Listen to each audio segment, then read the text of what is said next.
সম্মানিত আমার ভাইয়েরা, এই লাইলাতুল কদরে তিন শ্রেণীর ব্যক্তিদেরকে আল্লাহ রাব্বুল আলামিন ক্ষমা করবে না।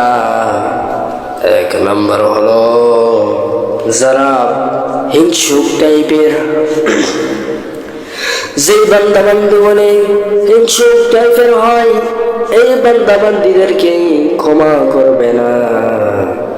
যাদের মনে হিংসা থাকবে, বিন্দু পরিমাণ হিংসা থাকবে, তাদেরকে ক্ষমা করবে না।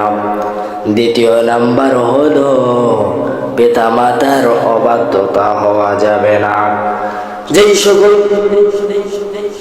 যেই শ্রেণীর মানুষগুলো আছে হিংসুক টাইপের, এরা যতই ওইরকম ইবাদত বন্দেগী করুক কদরের রাত্রিতে, কিন্তু এদের ইবাদত বন্দেগী কবুল করা হবে না। বিশেষ করে যারা হিংসুক টাইপের হয়, যাদের মনে বিন্দু পরিমাণ হিংসা থাকবে, এদেরকে এরকম এরা কদরের রাত্রিতে যত ইবাদত বন্দেগী করুক না কেন, এদের ইবাদত বন্দেগী কবুল করা হবে না। দুই নম্বর হলো যে সকল বান্দারা পিতা মাতার অবাধ্য হয়, এই সকল বান্দা বান্দিদের ইবাদত বন্দেগী কবুল করা হয় না।